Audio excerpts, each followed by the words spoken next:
भगवान शिव के 12 ज्योतिर्लिंगों में भीमाशंकर का स्थान छठा है।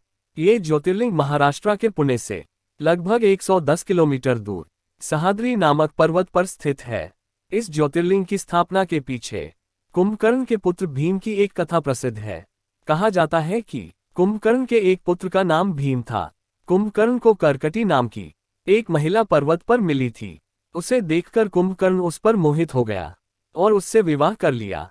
विवाह के बाद कुंभकर्ण लंका लौट आया, लेकिन कर्कटी पर्वत पर ही रही। कुछ समय बाद कर्कटी को भीम नाम का पुत्र हुआ। जब श्रीराम ने कुंभकर्ण का वध कर दिया तो कर्कटी ने अपने पुत्र को देवताओं के छल से दूर रखने का फैसला किया। बड़े होने पर जब भीम को अपने पिता की मृत्यु का कारण पता चला तो उसने देवताओं से बदला लेने का निश्चय कर लिया। भीम ने ब्रह्मा जी की तपस्या करके उनसे बहुत ताकतवर होने का वरदान प्राप्त कर लिया। कामरूपेश्वर नाम के राजा भगवान शिव के भक्त थे। एक दिन भीम ने राजा को शिवलिंग की पूजा करते हुए देख लिया।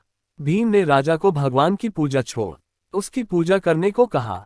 राजा के बात न मानने पर भीम ने उन्हें बंदी बना लिया। राजा ने कारागार में ही शिवलिंग बनाकर उनकी पूजा करने लगा। जब भीम ने ये देखा तो उसने अपनी तलवार से राजा के बनाए शिवलिंग को तोड़ने का प्रयास किया। ऐसा करने पर शिवलिंग में से स्वयं भगवान शिव प्रकट हो गए। भगवान शिव और भीम के बीच घोर युद्ध हुआ, जिसमें भीम की मृत्यु हो गई। फिर देवताओं ने भगवान शिव से हमेशा के लिए उसी स्थान पर रहने की प्रार्थना की। देवताओं के कहने पर शिव लिंग के रूप में उसी स्थान पर स्थापित हो गए। इस स्थान पर भीम से युद्ध करने की वजह से इस ज्योतिर्लिंग का नाम भीमशंकर पड़ गया। भीमशंकर मंदिर बहुत ही प्राचीन है, लेकिन यहाँ के कुछ भाग का निर्माण नया भी है। इस मंदिर के शिखर का निर्माण कई प्रकार के पत्थरों से किया गया है। यह मंदिर मुख्यतः नागर शैली में बना हुआ है। मंदिर में कहीं कहीं इंडो आर्यन शैली भी देखी जा सकती है। भीमशंकर मंदिर से पहले ही शिखर पर देवी पार्वती का एक मंदिर है। इसे कमलजा मंदिर कहा जाता है।